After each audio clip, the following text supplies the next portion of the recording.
1757 के अंदर नवाब सिराजुद्दौला मैदान में आए, 1799 में फतेह अली खान मैदान में आए और 1806 में 1831 में बालाकोट के मैदान पहाड़ी पर सैयद अहमद शहीद बरेलवी शहीद हो जाते हैं। 31 लोगों को अपनी पूरी टीम को लेकर के कहां थे उस वक्त? 1857 में शामली पानीपत की लड़ाई, बक्सर प्लासी की लड़ाई, उनमें तो तुम थे नहीं। तुम्हारे ये भगवाधारी लोग, ये लाल बुजक्कर लोग जो बोलते हैं कि हमारी संस्कृति, जो बोलते हैं कि हमारे भारत की संस्कृति 800 साल तक अपने खून का एक एक कतरा देकर इस भारत वर्ष तक हमने पहुंचाया है, तुम्हारा वजूद नहीं था। तुम्हें कहने का कोई हक नहीं होता है कि ये भारत हमारा है, ये भारत हमारा है। बंगाल खोद कर देखो, हमारा खून मिलेगा, हमारी लाशें मिलेंगी। भागलपुर बिहार खोद कर देखो, हमारी लाशें नजर आएंगी। और उत्तर प्रदेश शामली खोद कर देखो, हमारी लाशें नजर आएंगी। बालाकोट की पहाड़ी देखो, दिल्ली की जामे मस्जिद से पूछो, हमारी लाशें नजर आएंगी। दिल्ली की जामे मस्जिद से लेकर खैबर तक के एक एक दरख्त के टहनियों से पूछो, वहां पर उलमाए किराम की लाशें लटकती हुई नजर आएंगी। हम थे उस वक्त, तुम्हारा तो जन्म भी नहीं हुआ था लाल बुजक्कर साहब। थे ये लोग? नहीं थे। कब आए? 1925 में इनका जन्म होता, जब इस देश को मुसलमानों ने अपनी कुर्बानी, अपने खून पसीने से सींचकर जब पूरी आजादी के दहाने पर पहुंचा दिया, तब आए डुगडुगी बजाने। हमारे यहाँ एक मिसाल, मसल बोलते हैं, वो भेलो भात में डौवा घुराने के लिए आए। हमारे यहाँ बोलते हैं, इसका मतलब क्या होता है कि जब हांडी में चावल लगते, हांडी में रखना है, आग लगाना है, पानी डालना है, धोना है। बहुत से लोग पानी गर्म करके वो करते हैं, वो सारी मेहनत कोई और कर रहा है।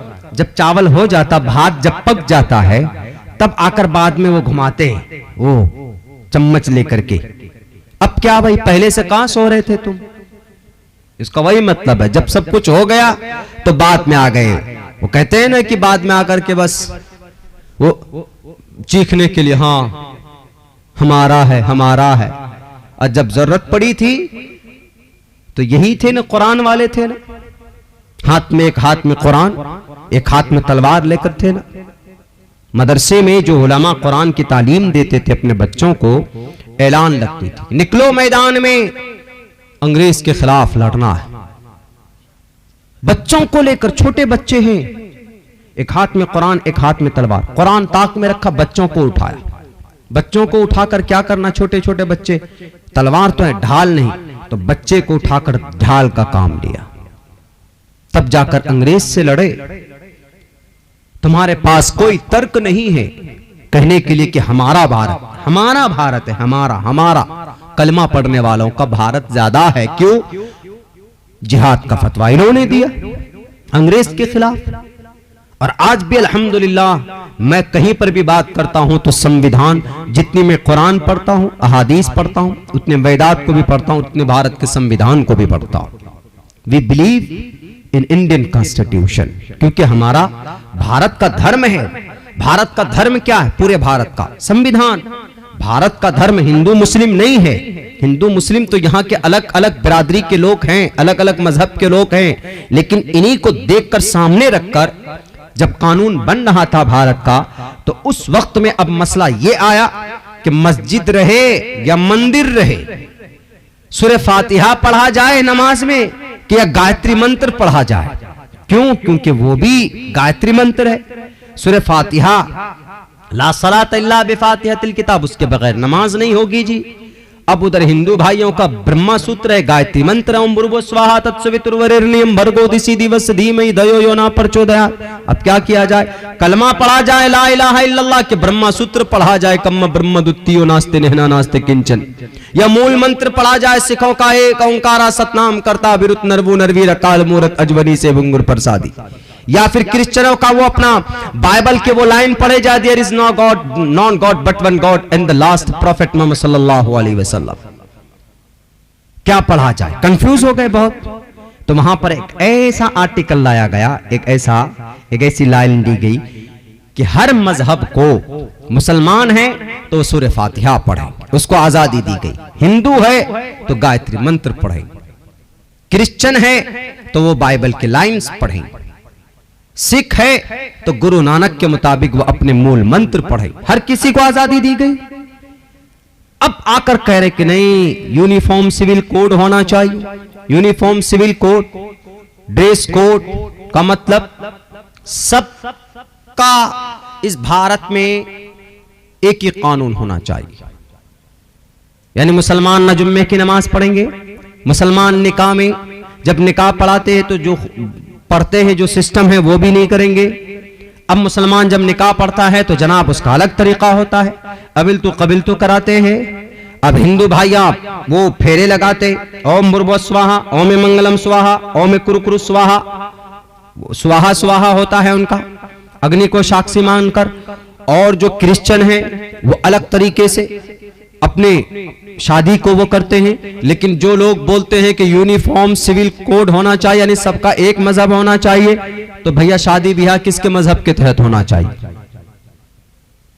आदमी मरता है तो इस्लाम में दफन किया जाता है, हिंदू धर्म में जलाया जाता है, और दूसरे धर्म में दूसरा प्रक्रिया किया जाता है। जब मर जाएगा आदमी तो कौन से धर्म के मुताबिक अमल होना चाहिए? झगड़ा होगा कि नहीं होगा? एकदम झगड़ा होगा। वो कहेगा कि नहीं हमारा ग्रंथ सही, वो कहेगा कि नहीं हमारा ग्रंथ सही, वो कहेगा कि हमारा ग्रंथ सही। किसका ग्रंथ? हिंदू भाई से पूछेंगे अच्छा आपका ग्रंथ सही है, तो रामायण तो दो है, एक वाल्मीकि रामायण है, एक रामचरितमानस है, किसके मुताबिक अमल करें? एक में तो राम श्री रामचंद्र जी को भगवान कहा गया, वाल्मीकि रामायण में, रामचरितमानस में मर्यादा पुरुषोत्तम इंसान कहा गया, एक में भगवान एक में इंसान। किसको मानेंगे जी लोग? झगड़ा होगा कि नहीं होगा? इट्स वेरी डिफिकल्ट, बहुत ज्यादा, बल्कि इट्स इम्पॉसिबल। ये इम्पॉसिबल है, इस पर अमल नहीं किया जा सकता।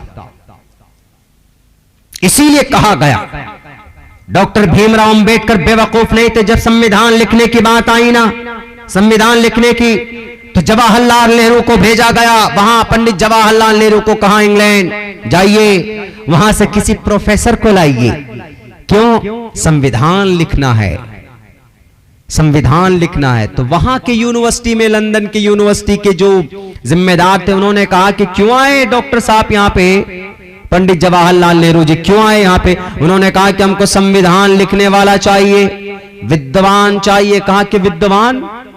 आपके भारत में सबसे बड़ा विद्वान बैठा हुआ है। कहा कौन? कहा कि डॉक्टर भीमराव अंबेडकर। पंडित जवाहरलाल नेहरू ने कहा अच्छा, क्या ऐसी बड़ी बात है कि जो इतने बड़े विद्वान है? कहा कि 12 डिग्रियां हैं उसके पास, 12 डिग्रियां। पंडित जवाहरलाल नेहरू को डॉक्टर भीमराव अंबेडकर के बारे में निचली जाति से थे, जिसको क्या मानते हैं? नापाक मानते हैं। कौन? उत्तर प्रदेश के लाल बुजक्कर जैसे लोग क्या कहते हैं? वो शूद्र है। हम कई जगह ये मंत्र पढ़ चुके, शूद्रो ब्रह्मणतामिति ब्रह्मण चेति शूद्रताम क्षेत्रीय जाति वितरत्वम विगादिवीच्यम तथे चच एक एवात्र पति परजानाम कथम पुनर्जाति कीर्ता पर भेता। इतना तो लाल बुजक्कर को भी याद नहीं होगा। वो जब देखकर पढ़ते हैं तो अटकते, और अल्हम्दुलिल्लाह आपका भाई जब पढ़ता है तो हम उनके पसीने भी निकाल सकते। क्या कहा गया इसमें? कि सब एक सम्मान, सब एक सम्मान, कोई पैदा नहीं होता है हम जन्नती हैं। जन्नती वही होगा जो अल्लाह की बताए हुए मनहियात से, नबी पाक अलैहिस्सलाम के बताए हुए रास्ते पर चलेगा, वही जन्नती होगा। वनहन नफ्स अनिल हवा फइन्नल जन्नत हियल मावा। और कोई कहेगा कि नहीं जनाब मैं तो सैयद हूं, I am a Syed, definitely I will go after that, definitely I will go to the जन्नत। मैं जन्नत जाऊंगा क्योंकि मैं सैयद, मैं कुरैशी, मैं जनाब क्या बोलेंगे, बड़े खानदान से, बड़ी बिरादरी से हमारी निस्बत है। होए भारत में भी कुछ कम्युनिटी के लोग हैं जो कहते कि नहीं जनाब हमारे चले जाएंगे जन्नत हम, क्योंकि हमारे फलां साहब जन्नत लेकर जाएं। नहीं मेरे भाइयों, ये कॉन्सेप्ट और अकीदा वहां पर मरने के बाद अमल काम आएगा, कुछ और काम नहीं आएगा। तो बात यहां चल रही थी कि वो बहुत वो थे, लेकिन उनके पास जब आए तो उनको कहा कि सर भारत के संविधान को बनाना है, देश तो आजाद हो गया। उस वक्त भी कौन था यहाँ का जनरल गवर्नर? वो माउंटबेटन अंग्रेज का, उस वक्त में आजादी के बाद में वही अनाउंसमेंट किया था ना, जनरल गवर्नर वही बना हुआ था। उसके बाद उसके इंतकाल के बाद कोई और बने, उनका नाम मेरे जहन से निकला हुआ, मेरे एक बयान में 26 जनवरी के बयान के ताल्लुक से उसमें मौजूद है। तो वो भारत के संविधान को जब लिखे तो पूरे 2 साल 11 माह, तकरीबन 3 साल लगाकर बहुत गौर से, बहुत फिक्र से 10 मुल्कों का दौरा करके एक एक बात चुन चुन करके उन्होंने लिखा, उसमें दर्शाया। जब ये बात आई, धर्म की बात आई, मजहब की बात आई, तो बहुत फूंक फूंक कर कदम रखने की जरूरत है। जब पर्दे की बात आई, इस पर भी उन्होंने एक्सप्लेन किया साफ साफ लफ्जों में, जो जिस धर्म से बिलोंग करता है उसको मुकम्मल आजादी है। हमारी मुस्लिम माएं हैं, मुस्लिम बहनें हैं, पूरे बदन को सर से पैर तक ढांक ले तो उसको भारत का संविधान अधिकार देता है, उसको रोक नहीं सकता। और यही जजमेंट केरला हाई कोर्ट का सीबीएसई बोर्ड को था, जब सीबीएसई बोर्ड ने मना कर दिया था एक बेटी को, फातिमा बशीर को, कहा कि ये बेटी, ये बच्ची बुर्का पहन के आती है, इसके लिए जरूरी है कि ये बुर्का उतारे। और पता क्या कहा था सीबीएसई बोर्ड ने? हमारे बंगाल की दीदी जो चप्पल पहनती है ना, हवाई चप्पल, वही हवाई चप्पल पहन के आए। कौन? बच्चियां, स्टूडेंट। और छोटे कपड़े हो, छोटे कपड़े, छोटे छोटे बटन हो। देखिए ड्रेस कोड क्या फिक्स कर रहा है CBSE, secondary board, central board.